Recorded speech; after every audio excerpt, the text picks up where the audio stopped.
Hi there, everyone. Today is Sunday. It is March 2nd, 2025, and you are here with Robin at In the Family Way Coaching. You are here for our daily Bible reading.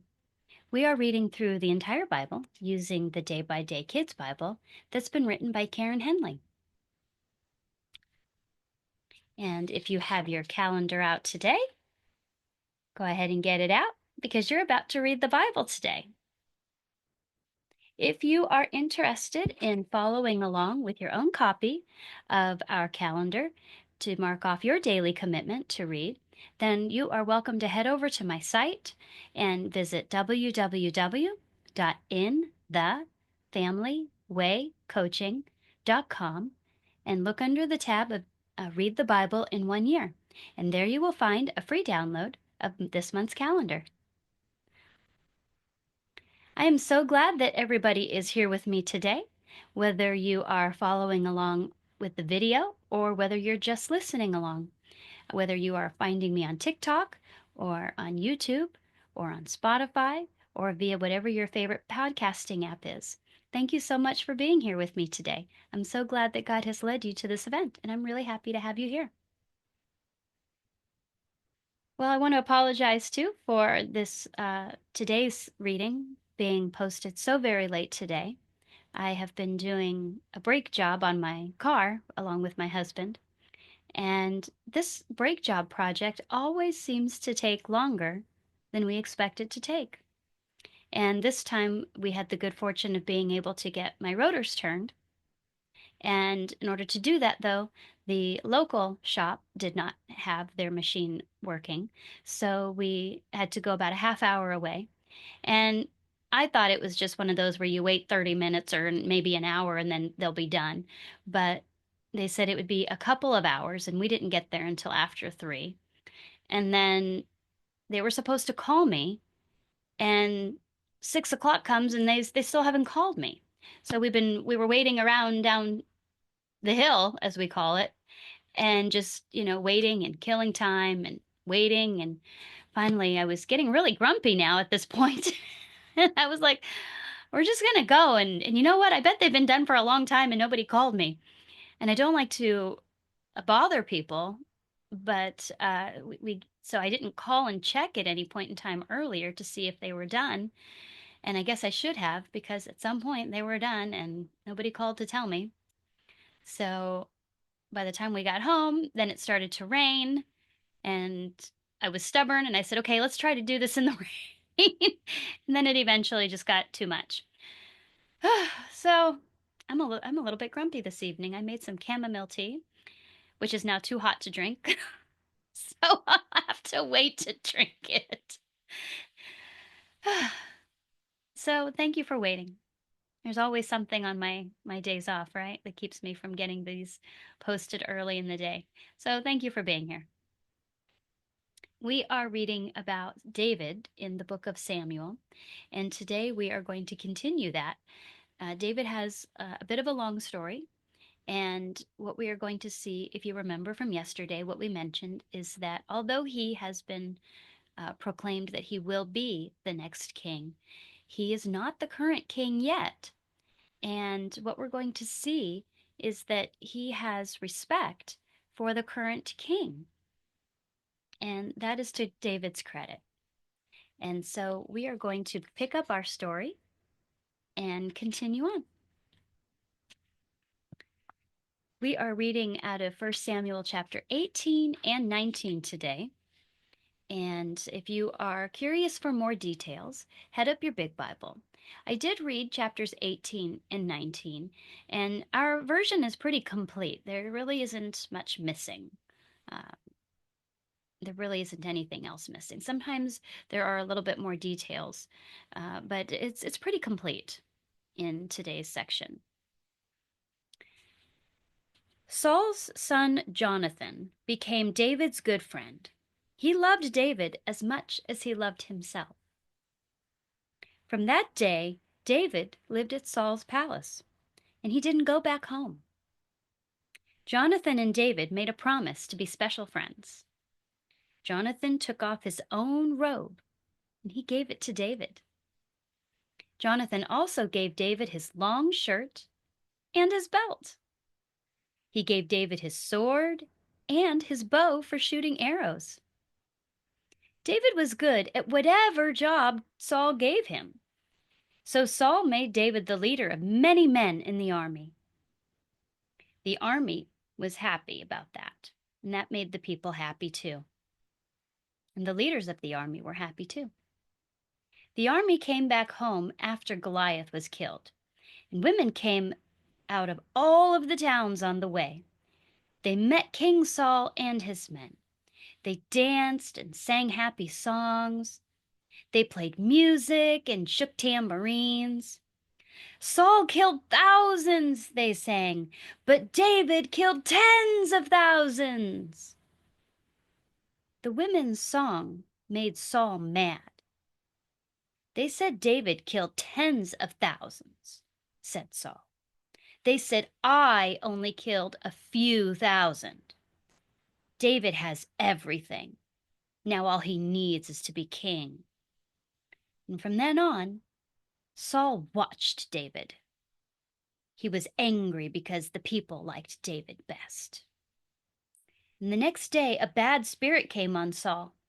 It was strong, so David played the harp for Saul. All of a sudden, Saul threw his spear at David. Saul thought, I'll pin David to the wall. But David ducked, and this happened 2 times. Saul was scared of David. That's because God was not with Saul anymore. God was with David. So Saul made David the leader of 1,000 men. Then he sent them out to fight. But David won every time because God was with him, and all the people loved David. Saul told David, I'll let you marry my older daughter. Just keep serving me and fighting with the army. Saul wanted David to get killed in the battles. How could I marry a princess? Asked David. I'm not an important family. So Saul let his older daughter marry someone else. But Saul's daughter Michal loved David. And somebody told Saul about it. Saul was very happy to hear this news. I'll let Michal marry David, he said. Then the enemies will kill him. Saul told David, you have another chance. You can still be in my family. Saul even made a plan with his servants. Tell David that I like him. Ask him to marry Michal. So Saul's servants told David, only important people can be in the king's family, said David. I'm poor. Nobody knows who I am. So the servants went back and told this to Saul. And Saul said, tell David that he can pay to marry my daughter. All he has to do is kill 100 enemy men. Saul hoped the enemy men would kill David instead. So the servants told David what Saul had said. And then David was glad that he could be part of the king's family. So he took his men with him, and he killed 200 enemy men. So Saul let Michal marry David. Then Saul saw that God was with David, and Saul also saw that his daughter loved David. So now Saul was even more scared of David. Saul was David's enemy for the rest of his life. David kept going out to fight, and he kept winning, and soon everyone knew who David was. Chapter 19, Michal's Trick. King Saul told Jonathan and his servants to kill David. But Jonathan loved David. So he told David, be careful. My father is going to try to kill you. You should go hide. I'll talk to my father about you, and I'll let you know what he says. So Jonathan told his father good things about David. Don't hurt him, said Jonathan. He hasn't hurt you. He's done good things for you. He put his life in danger to kill Goliath. God won for his people. You liked that. So why should you hurt David? Why kill him for nothing?" Saul listened to Jonathan. "I won't kill David," Saul promised. Jonathan told David what his father had said, so David went back to live with Saul's family. And one day a bad spirit came on Saul again. So David played the harp for Saul. And suddenly Saul threw his spear at David, and he tried to pin David to the wall. David ran. The spear went right into the wall. That night Saul sent some men to David's house. They watched the house all night. They were going to kill David in the morning. But David's wife Michal told him about it. "You better get away tonight," she said. "If you don't, they'll kill you tomorrow." So Michal helped David climb out of a window, and David got away. Then Michal put a stone idol in David's bed. Michal pulled the covers over it, and she put goat's hair where David's head would have been. And the next morning the men came to get David. Michal said, "Oh, he is sick." So they went back and told Saul. But Saul sent the men back. He said, "Bring him to me anyways. I'm going to kill him." So the men went into David's bedroom. They found the stone in David's bed. They found the goat's hair where his head would have been. "Why did you trick me?" said Saul. "Why did you let my enemy get away?" he asked her. Michal said, "David told me to let him go. He said he didn't want to have to kill me too." So David ran away to Samuel, and he told Samuel what King Saul had done. Then David and Samuel went to another town together. Now someone told Saul where David was, so the king sent some men to go get David. But they met up with Samuel, and he was with a group of prophets. They were speaking God's messages. God's Spirit came upon Saul's men. They began speaking God's words too. Somebody told Saul what had happened, so he sent some more men. But the same thing happened to them. At last, Saul went himself.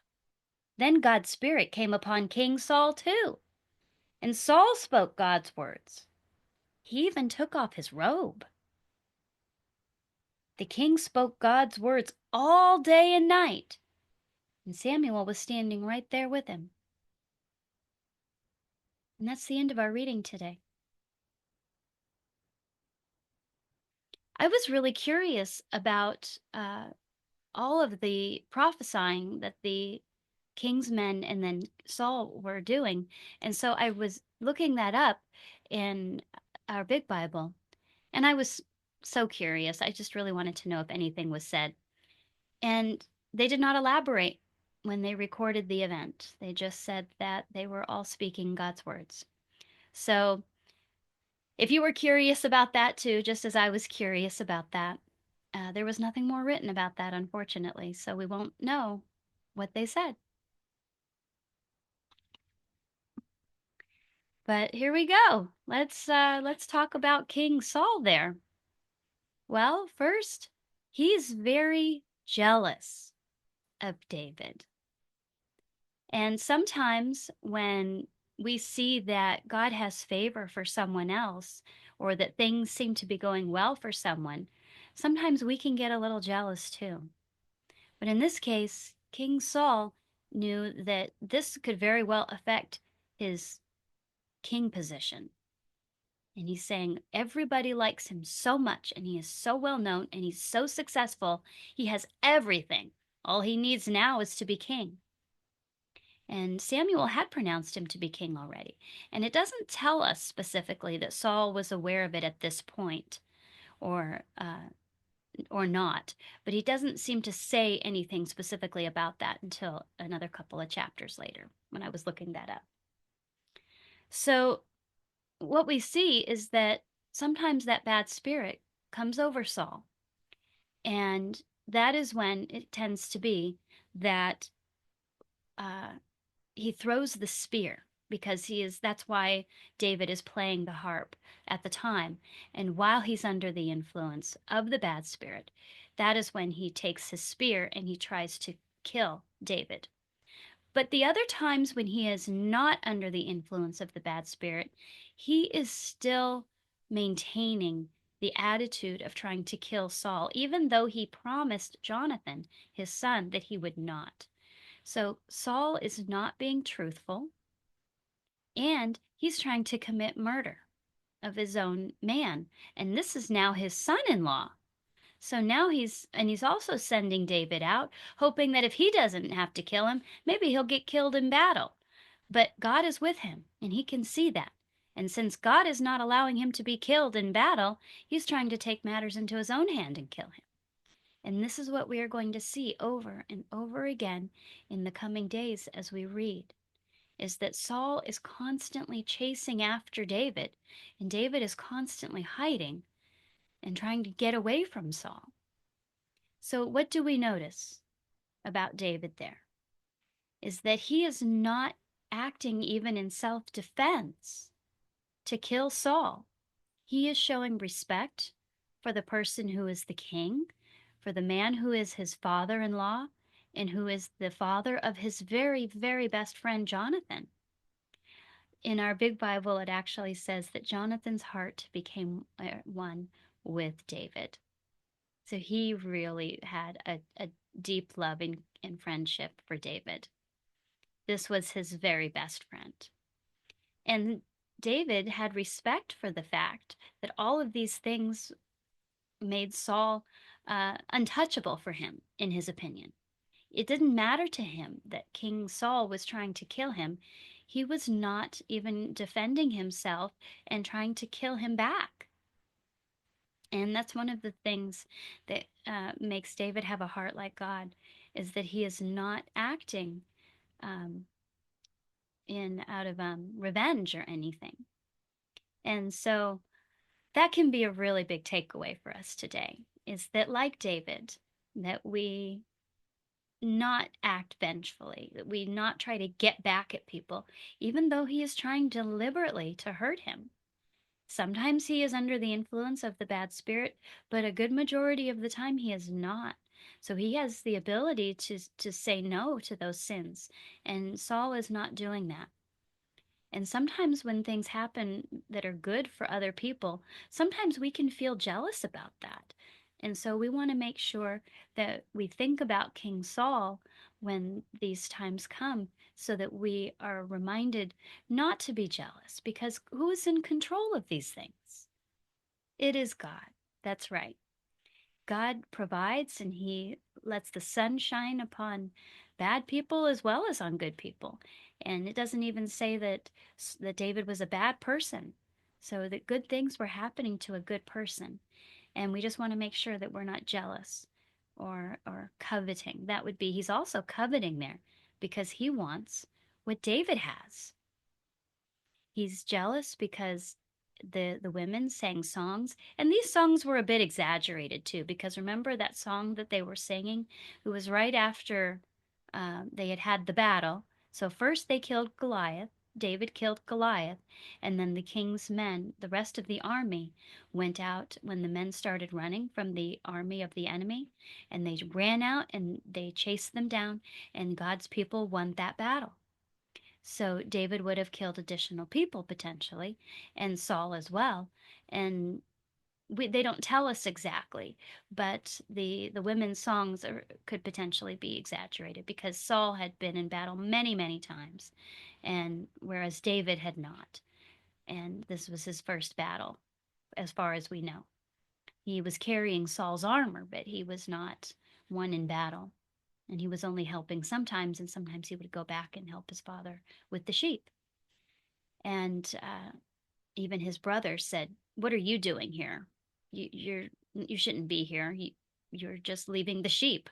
You just wanted to see the battle and see what happened." So his brother knew that he wasn't supposed to be there for part of the battle either, and he didn't even know how to wear any armor. It was too heavy. So David was not one that was part of the fighting before this. And now he has the women singing songs about him, and Saul is jealous of every little thing. And so we want to use that as our takeaway, is that when we see good things happen for people, even if it's not as good as it may have been made out to be, that we have to just be careful that we're not jealous of them. Because God has his own plan, and we have no right to be jealous of whatever God's plan is, whether it is for somebody else to do something or whether it's for us to do something. And we don't want to be prideful if it's for us versus somebody else. And so that is our really big takeaway today. And we're going to continue to see David's good behavior and Saul's bad behavior in the next couple of readings. Well, thank you for joining me today. And I hope you enjoyed today's reading and learning more about King David, or David, not yet the king, but will be king someday, and King Saul. Whether you have found me on TikTok or Spotify or on your favorite podcasting app, if you have not already subscribed to the channel, please consider doing so. And if you feel that God has lit your light today, please click that light button. And let's light up the world for this event and help spread the word about reading God's Word. I hope everybody has a great rest of their night, and I will see everybody again tomorrow.